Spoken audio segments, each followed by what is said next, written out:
السلام عليكم ورحمة الله وبركاته. اللهم صل وسلم وزد وبارك على سيدنا محمد.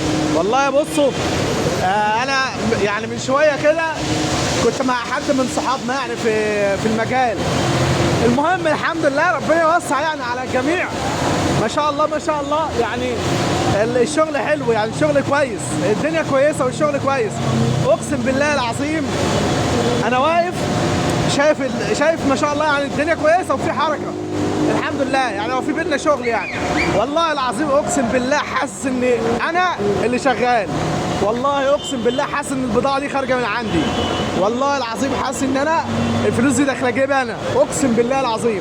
اللي عايز اوصله، حب لاخيك كما تحب لنفسك، وحياه ابوكوا اقول لك ايه، وغلاوه ربنا في قلبك يا مسلم ما تشيل لاي مسلم تعرفه او ما تعرفوش الا كل الحب وكل الرحمه وكل الموده وكل الرزق. شوف واحد في رزق وقول ربنا يرزقك، وحب له الرزق اللي هو عنده ده.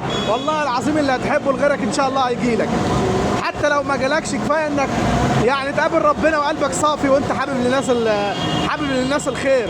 ما نام وانت مش حاقد على حد ولا حاسد على رزق حد. اصلا اللي بيوسع الارزاق دي ربنا واللي بيقسمها ربنا.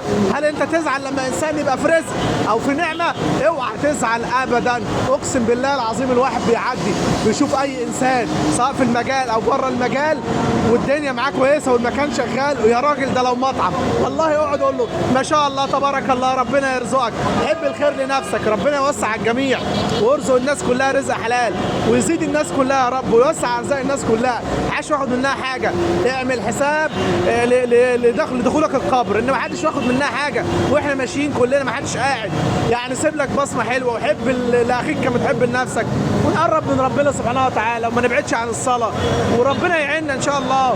وحب الخير، ربنا يرزق الناس كلها يا عم، انت مش تخسر حاجه، ربنا يرزق كل الناس. والله العظيم ما هينقص من رزقك حاجه، ربنا يزيد الناس كلها. واصبر على البلاء واصبروا على البلاء وتحملوا اقدار الله، وقول الحمد لله على كل يجيب ربنا، والحمد لله على كل حال.